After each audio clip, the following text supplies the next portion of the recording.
Bismillahirrahmanirrahim.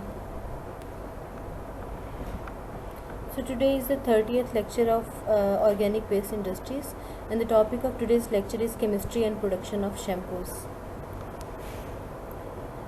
The concept that we are going to discuss today in today's lecture, they include the introduction of shampoos and then the ideal properties that one shampoo should hold, and then we shall discuss different types of raw materials, the different types of ingredients that we used in shampoo that enhance their properties, required features, and then the last point, our last discussion shall be on the manufacturing process of these shampoos. Alright, so shampoo, we know about shampoos we use in our daily lives, but actually, what are shampoos? Shampoo is basically a hair care product that is used for the removal of any dirt or oil, or you can say that dust particles, or it could be that our skin it has some dry scales, or you can say dandruffs. Environment pollutants could be there, and other contaminants could be there. So to remove, there is a certain type of you can say that product that is used to remove such pollutants or contaminants from our hair, and they also help us to regain their or nourish their the hair itself. So that's what we call shampoo.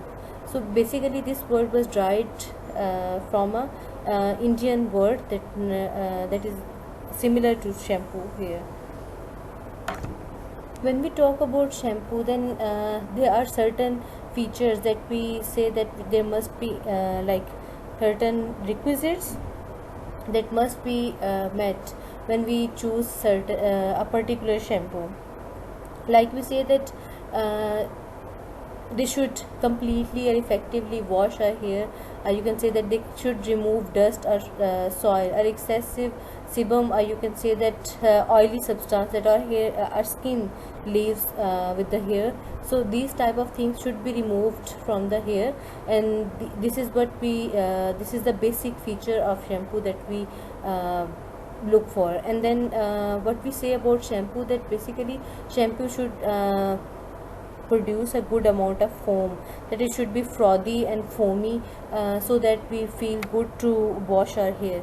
And then what is the another, that is it should be easily removed on rinsing with water, because sometimes some substances are very greasy or oily, and when you just try to rinse certain, like with certain soaps too, it happens that you still feel that there is a greasy layer or oily layer on your hand, so you don't feel very good. So in case of shampoo, we say that they should be easily removable, rinsable with water, because the chemicals shouldn't stay for long on the skin or on the hair surface too.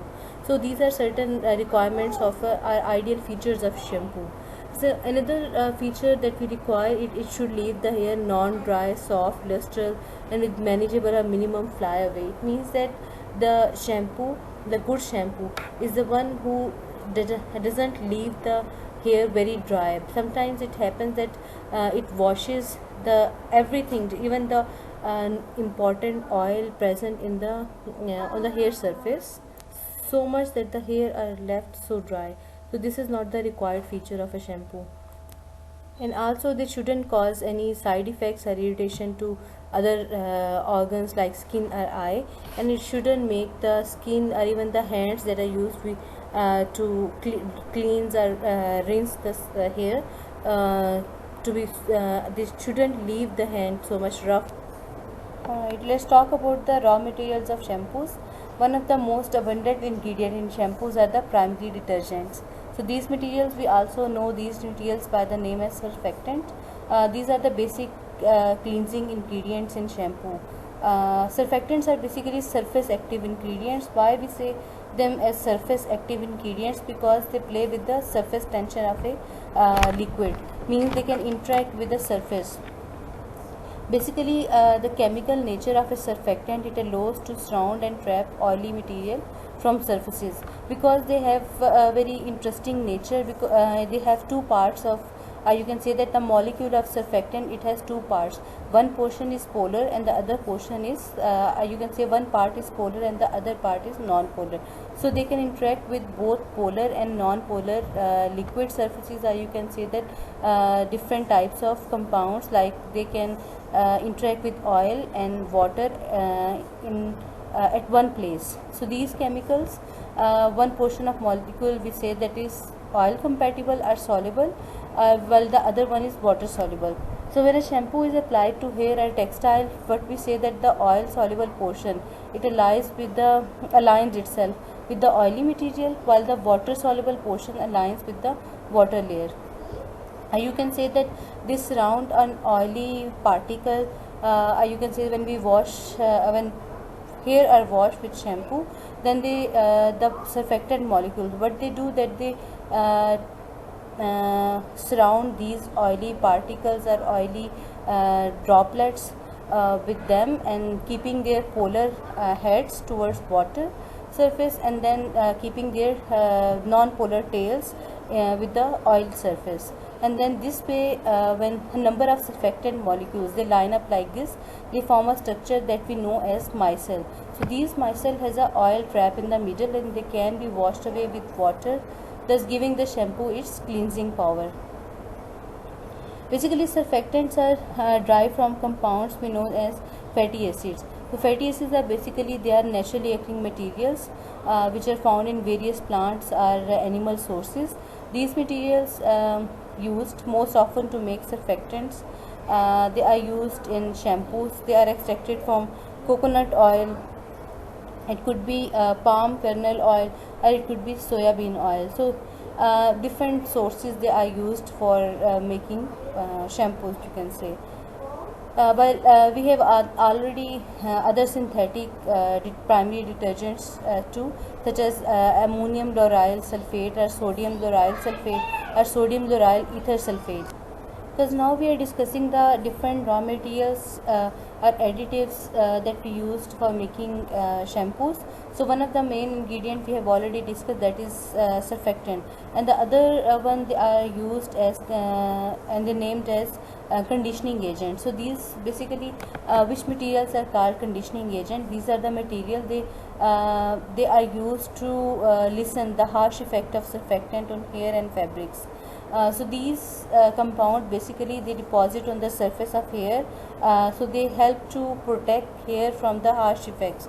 So they help to improve the feel, softness, and also compatibility of these surfactants with the hair, while reducing different static charges. So shampoos, there are different examples of different conditioning agents are used, just like lanolin or mineral oil or herbal extracts or even egg derivatives are used as conditioning agents. While some other additives they are known as viscosity modifiers. They are basically used to change the you can say the increase the thickness of a shampoo, like to some extent alkanolamides, they make shampoos foam, also make formulations thicker, like they play with the viscosity of these liquid materials. However, in these cases we have different categories of these viscosity modifiers. One of them is known as electrolyte, and the examples include ammonium chloride as well as sodium chloride. While the natural gums they are also used, just like caraya or tragacanth or alginate. So these are different natural gums. They are also used to increase the viscosity or the thickness of the shampoo material. While cellulose derivatives like hydroxyethyl cellulose or methyl cellulose, they are also used. And other categories they include carboxyvinyl polymer, that includes carbopol 934 or other PVP or phosphate ester. They are also used in different amounts to increase the thickness or viscosity, but we have to make sure that these viscosity modifiers doesn't have their own harsh effects on hair or even for the skin for when we cleanse or rinse hair with water or shampoo. Foam builders are basically used in addition to the surfactants, and they basically help surfactants in cleansing process by foaming or frothing the formulation.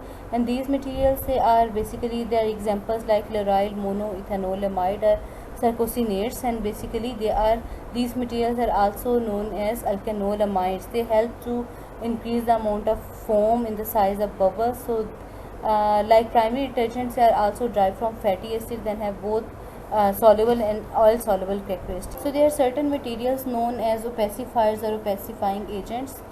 They are used to make the formula opaque, or you can say the solution or material, that liquid shampoo material, opaque, and give it a pearly look. That is, this should be give, basically they are used for the aesthetic purposes. So these materials are used for that purpose, and there are some other materials. So different chemicals like fatty acids or propylene glycol, or you can say that different metallic salts of stearic acid, they serve the purpose. And some other materials known as sequestering agent, they are used to cope, you can say the manage, you can say the counter the hardness of water. And also certain materials like citric acid or sodium hydroxide, they are used to adjust the pH of the shampoo. The other materials include perfume, preservatives, and also anti-dandruff agents. Basically, perfumes are also for aesthetic purposes. Perfumes, they give they help to adopt a certain shampoo, so they are very important. They could be, they may have their origin as herbal, or they could be fruity origin, or they could be synthetic, or they may be similar to that floral fragrances. So any of such fragrances, they can be used in the shampoo. They could be natural or they could be synthetic. And there are certain preservatives are used. Basically, preservatives are used to help prevent the growth of bacteria or other microbes, because there is a plenty of water and other materials in there. So there are certain materials like compounds such as methyl and propyl paraben or formaldehyde. These are used as a preservative in these shampoos or other anti-dandruff agents. And these anti-dandruff agents, they are very important, because there is a big issue of this dandruff in the hair scalp. So these are used to counter that issue.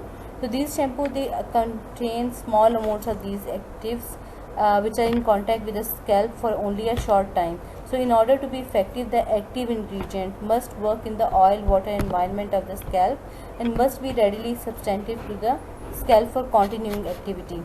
So these basically these compounds, they have their examples like selenium sulfide or zinc pyridine or salicylic acid. So basically they help, they work as an anti-dandruff agent.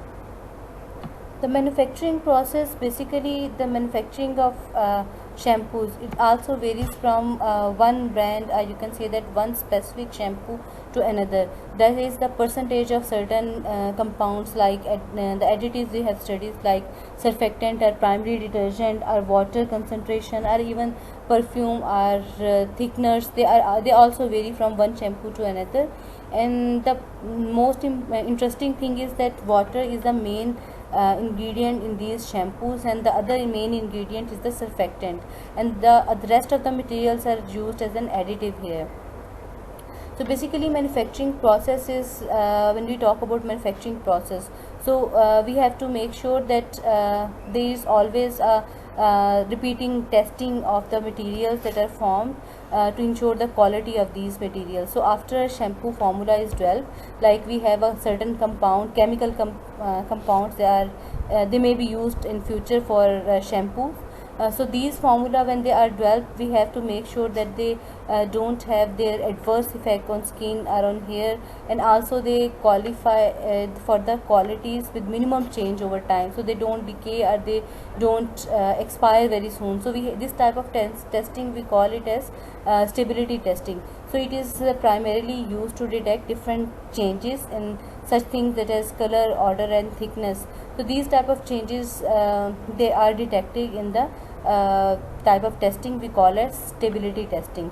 And basically this testing, it also provides us information about some microbial contamination or performance differences with time. So we have to make sure that a shampoo have a long shelf time, we say that it has a proper storage time, so it doesn't decay into or expire into certain other chemicals. So this type of testing is very important for any particular product. So the manufacturing process of shampoos, it is mainly divided into two parts. One of the main part is the how the shampoo is made, and the other part is involves that how these shampoos are packed into bottles, and then we the whole process itself is defined by these two parts. So when we start with the compounding, this is what we say that how a particular shampoo is made. So what we do in this case is that large batches of shampoo, they are made in a designated area of manufacturing plant. So again we say that in this case, that is the compounding part.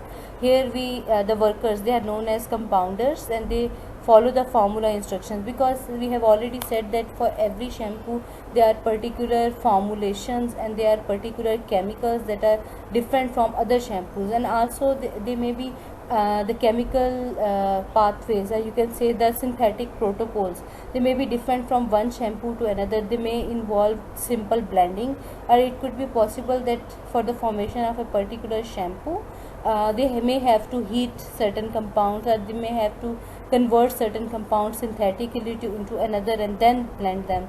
So these type of formula instructions, they vary from one shampoo to another. However, what we have to make what is consistent or what is same in all these processes is that there is a certain area designated for manufacturing plant or the manufacturing plant. So the people are workers that are known as compounders. They make big batches of these shampoos. They could be almost 3000 gallons or even more. So these are basically these materials are then delivered to compounding area via big trucks, and they are poured into batch tanks and then thoroughly mixed.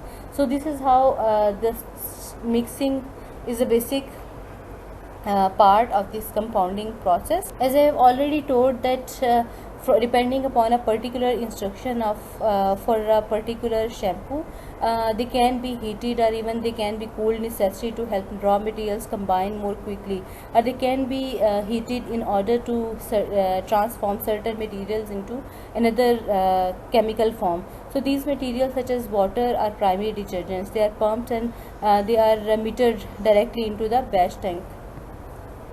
What we say about this one, because we are using a big tanks or big batches of these shampoo materials, so they are simply added by pressing a button on computerized control, because these are made on large scale in certain these shampoo making plants. So these big plants, they are basically operated by computer, and they are simply mixed by certain computerized controls. So they also, just like we have some certain big tanks, they are used for blending certain materials. So these blendings are basically controlled by, even the steering of these blenders, they are controlled by computerized buttons, and also the heating and cooling rates are also controlled. And as we have discussed that depending upon the size and type of the shampoo, they could range from the 3000 gallons and even more higher batches are can also be made. So it depends how much time they will take, depends upon a particular batch, that how big it is. So after a particular batch is formed, that is the one main part of this process was compounding, that where we say that particular shampoo is formed. So after that part the story doesn't finish, because after that we have to go to the quality control check. So after all ingredients are added to the batch, a sample is taken to quality control check lab for testing. So they are all types of tests are run on these shampoo samples, to make sure that they have those particular required features that were outlined or that were desirable in particular shampoo. So these tests they have different parameters. These parameters include the pH determination, viscosity checks, appearance, and even odor evaluation. And also because they have to check that whether a particular detergent or whether a particular shampoo is strong enough for the set purpose or not. So they run all type of tests on these shampoo samples, and then after a batch is approved by QC, or you can say quality control, then after that this batch is then transferred from the main batch tank into the holding tank, where they are stored until they are ready for the until the next step is ready to take them in. So this is that's how the shampoos are first manufactured, and then they quality control is one of the most essential part of this manufacturing process. The last and important part of this you can say manufacturing process is the filling process, because filling process itself is a very you can say important part, because at the start of the filling line they have to arrange every bottle, because the bottles should be monitored. They are you can say that they are very fine, and they don't have any defects. So empty bottles are normally put into a place or bin, we call them at hopper. So from the hopper these bottles they are arranged correctly and in line, so that they move like you can say consistently or orderly on the conveyor belt to the filling carousel which holds the shampoo. So it means that we have a big you can say tanker type of space where shampoo is there, and then the bottles they are running on a belt conveyor belt from where they move directly to the part where shampoo is holded. And then the filling part, it is made up of just like we have an injection or piston. So what it does, when a particular bottles come in near that shampoo carousel, then the particular delivery, because they have their own calibration, so particular amount is only delivered to the shampoo bottles, and then after that bottle move from that carousel, and then they are filled with they are already filled with the shampoo. So after that these bottles they move to the place where they have to be capped correctly, and then that's how caps are also put in a hopper. That is another part of the machine where caps are placed. So after that because they are twisted, and all this process it is monitored, you can say very precisely by all the machines, and this is also computerized control.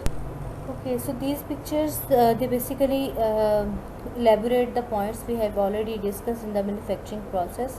One of the first process, that is the first part of this process, it includes blending all the chemicals together, and this is what we call compounding. So raw materials are poured into large batch tank and thoroughly mixed. So after this compounding process, they are sent to quality control testing lab to ensure it meets all product specification. And after that, the last part, it is the filling process, where these bottles they are sent to the filler, where these shampoo it goes to the filler, which delivers a measured amount to the empty bottles. And after that what we have here, the capping machine, it puts cap on these shampoo bottles on every bottle and twists it tight. And then after that we have a labeling part. So this labeling part it puts the label on these shampoo, whatever the name is, and also the different specifications on each one. And then the final part is the packaging of these materials to particular batches, and also they are sent to the distributors. As we have already discussed in the flow diagram, that after placing that all shampoo material in the bottles, these materials are sent to the machines for the capping, and after capping these are sent to the what we say the labeling machine. So depending upon the label, they can either be they are used on these bottles, and then after labeling, these bottles are moved to certain storage tanks, because they have particular boxes, and they are stacked into pellets, or you can say they can be stacked in particular large tanks, so they can be distributed eventually. So these type of all these processes they are done, but after that process there is another security check, or you can say that quality insurance check. So these checks are very important. The final check is also very important, that all there is no leakage from the bottles itself, and also the quality stays the same that was already done in the specific sample taken during the manufacturing process. So these type of the last step is also very important, and these are if a particular shampoo it meets all the specification, only then they are sent to distributors, or you can say that to the shops, or you can say they are sent for further to meet the customers. As we have discussed already, the last part involves the quality check again, and then this part basically it has different type of inspection, just like bottles are checked for the leakage, and also that whether the labels are placed correctly, and whether the caps are on correctly. So these type of checks are done so that there is no problem, and there is no customer complain after that. And also they are also check that whether there is any microbial contamination. So how this is done? This is done by taking random samples from the particular batch, and taking this is done by taking a bottle of the filling line and sending it to the quality control line again, and then only with a particular shampoo or particular product it means the specification like bottle thickness, appearance, and bottle weights are also checked. Everything, when it is perfect, then it is sent for the packaging and also for the distribution. So here are a few links that I used for making this lecture, so it's better if you can go through them, they will help you a lot. You can also consult this book for a better understanding that how what are shampoos and how they can be manufactured, and they can be what type of additives can be used in them.